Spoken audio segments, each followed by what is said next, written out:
그러니까 되게 삼성으로부터 어떤 이 경제적 이득을 취하겠다는 이런 부분이 맞물려서 이루어진 것이다. 예. 이렇게 보고 있는 것이고, 그러니까 지난번 영장실질심사 단계에서는 삼성에서 가장 강하게 주장한 것은 독대 이전에 우리가 부탁한 적이 없다. 이렇게 이야기를 했고, 특검에서 거기에 대한 소명 자료가 좀 부족했던 건 사실이에요. 예. 그래서 이번에 그 부분을 이렇게 수사에 집중을 했었는데 몇 가지가 나왔죠. 특히 이제 가장 의미 있는 부분은 안종범 수첩 새로 발견된 청와대에서 언닉해놓았던 안종범 수첩 39권에 예. 세 가지 유의미한 내용이 나옵니다. 첫 번째, 독대 일주일 전에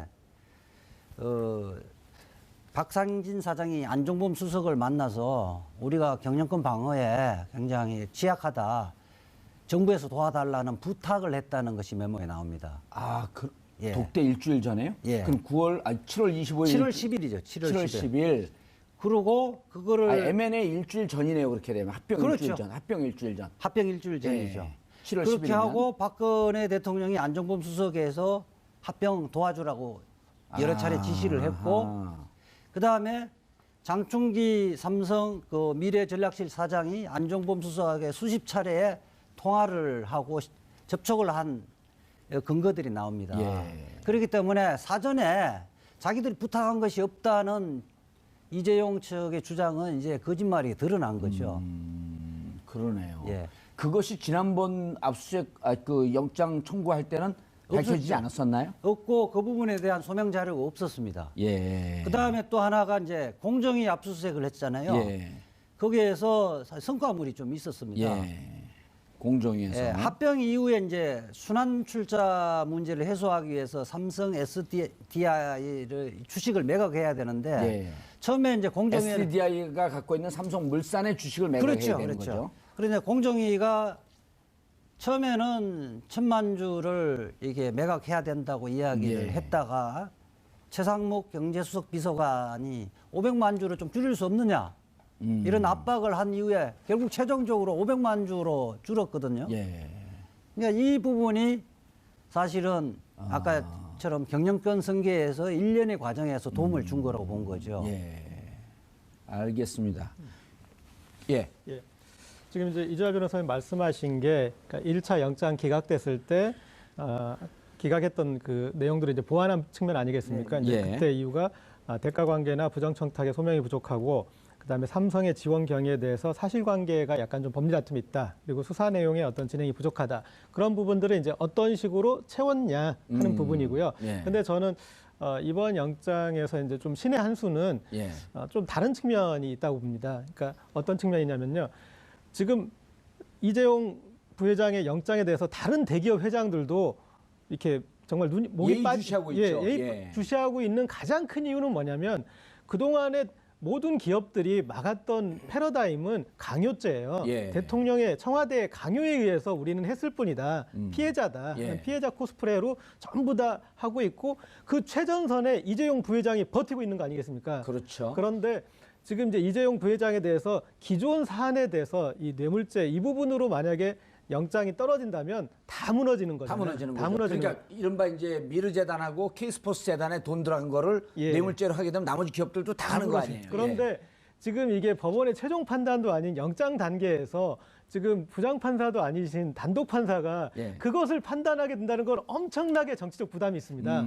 왜냐하면 이것에 대해서 지금 장외전이 벌어지고 있어요. 국민 여론은 압도적으로 이번에 이재용 부회장 구속하는 게 맞다라고 보고 있지만 예. 지금 언론들은 지금이 지금 삼성에 충성할 수 있는 기회지 않습니까? 그럼 득달같이 지금 일어나서 이것에 대해서 삼성 특검이냐면서 지금 벌써 시비를 걸고 있어요. 그러니까 그것에 대해서 엄청나게 부담이 있는 거죠. 그런데 지금 특검이 범죄 수익 은닉과 국외재산 도피 부분을 걸어줬단 말이에요. 예. 그래서 그러면 이것은 어떤 범죄의 상당성으로도 상당히 충분히 크고 그리고 그것에 대해서 어떤 지금 이제 일련의 과정에서 삼성이 이것은 증거인멸을 했던 내용입니다. 처음에 정유라에 대해서 지원도 안 했다. 모른다. 그런 식으로 하다가 그다음에 나중에 지원이 밝혀지니까 우리가 지원한 게 아니라 대한승마협회를 통해서 그냥 한 거다. 계속 말 바꾸고 있고 예. 바뀌고 있어요. 그래서 이 부분은 어떤 증거인멸 조작에 대해서도 충분히 문제 삼을 수 있는 부분인데 예. 그 부분을 걸어줬기 때문에 이 판사가 만약에 뇌물죄 부분은 보류를 한다고 그러더라도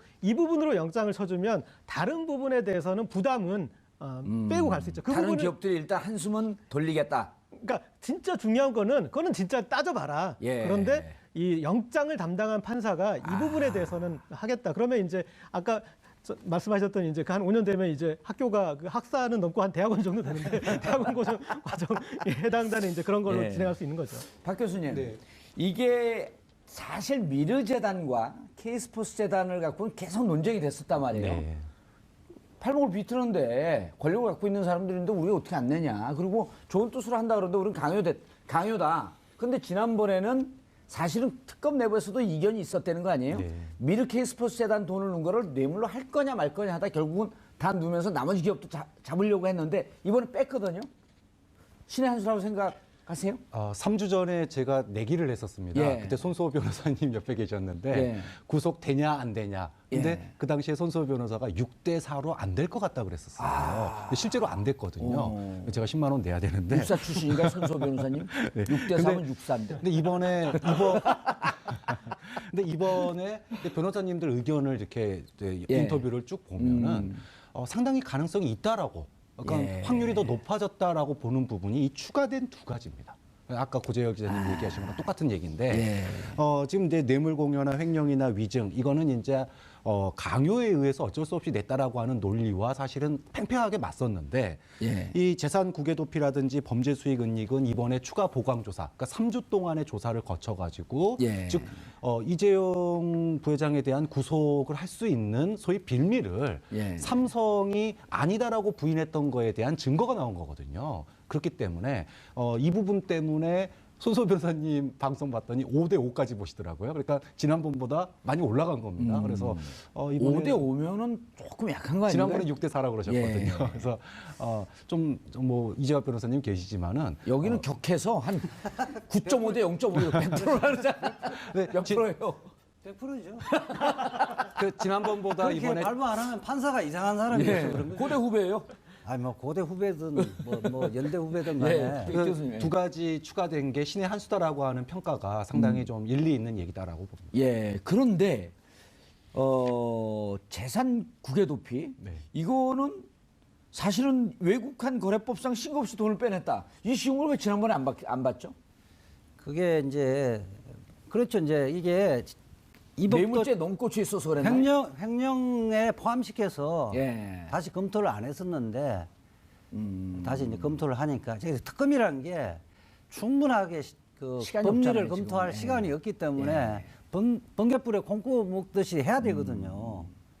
그러니까 이게 그 재벌들에 대해서 수사를 하면서 가장 그 지금 피고인이 무죄를 받고 싶어하는 것이, 그러니까 재질이 안 좋은 순서대로 무죄를 받고 싶어하잖아요. 예. 국외재산 도피를 자기 도덕성에 가장 치명적이라고 보고 있고요. 그 다음에 횡령, 그 다음에 업무상 배임 이런 거거든요. 실은 제일 큰 게 국외 재산 도피가 제일 크고 그렇죠. 그다음에 횡령, 업무상 배임. 뭐. 실은 삼성의 입장에서 보면 뇌물 공여는요. 옛날에는 검찰에서 아예 그 자백을 하면 기소조차도 안 했었단 말이에요. 받은 사람은 크잖아요. 그러니까 뇌물수수. 뇌물수수는 받은 사람을 위주로 처벌하는 범죄고요. 예. 그런 거거든요. 그러니까 삼성도 사실은 전략을 잘못 짠 거죠. 자기들이 살려고 했으면 예. 뇌물 부분에서는 협력을 하고 오히려 지금 국외재산 도피라든지 예. 횡령 부분에 대해서 이 부분에서는 빼줘라. 수사 부분을 좀 한정시키는 전략으로 갔었어야 됐는데 이지아 변호사를 선임했었어야 되는데. 그리고 이번에 이제 박상진 사장의 메모도 압수한 부분도 큰 성과라고 보거든요. 예. 그 부분은 삼성이 이 부분을 정유라를 지원하면서 예.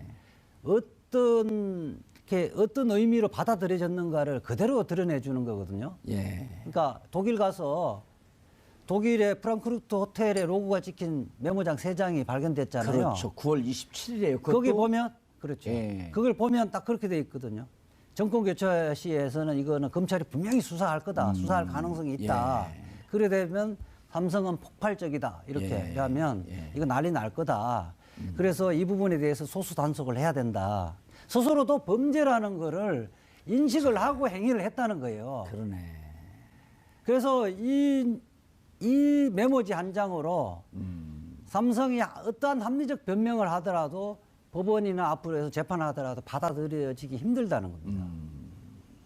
그런데 예. 지금 이제 그 취재하는 기자들 얘기를 좀 들어보면요, 박 교수님. 네. 이거는 이제 박상진 사장의 메모가 나온 거고 황성수 전무가 또 키를 주고 있는데 당시에 이제 이렇게 문제가 되니까 이게 9월 23일인가가 아마 경향신문에 삼성이 정유라에게 말을 사줬다라고 하는 기사가 일면 한겨레 신문에서 아마 예, 아니 한겨레 신문도 나왔는데 경향신문에서 말을 지어냈다라고 하는 것은 경향신문을 기억하고 있는데요. 그거 나온 다음에 이거 노출되면 큰일 난다 해서 직접 비덱에다가 돈을 꽂지 못하고 제3의 페이퍼나 이런 컴퍼니를 만들면 그쪽으로 돈을 주겠다라고 하면서 황성수, 박상진, 최순실 셋이 앉았고 합의서를 썼다는 거예요. 그리고 그거를 합의서 쓴 걸 독일에서 쓰니까 정리를 해갖고 자기 이메일을 보내는 거예요. 그게 이번에 압수수색 과정에서 황성수 그 컴퓨터에서 나왔다는 거거든요. 그래서 특검에 가장 자신 있는 것은 대외적으로는 이걸 노출시켰지만 실질적으로는 황성수 이메일이 나왔다. 이렇게 되면 이거 빼도 박도 못하는 거 아닌가요? 이거 그리고 이게 그러니까 지금 여기 검찰이 얘기하고 있는 위장 허위 계약서로 명마 우회 지원. 그게 이제 범죄 수익 은닉에 관한 법률 위반으로 그렇죠. 기소됐던 이거 부분인데 처음 봐요, 이런 부분. 이번 부분은 아주 재질이 안 좋다고 보는 거죠. 죄질이. 예, 그러니까 뇌물죄 부분을 숨기기 위해서 이렇게 한 거라고 보는 거죠. 예. 이 부분에서 뇌물 공여 부분의 판단에서 굉장히 정황적으로는 굉장히 삼성 이재용 부회장에게는 불리한 증거로 작용할 겁니다.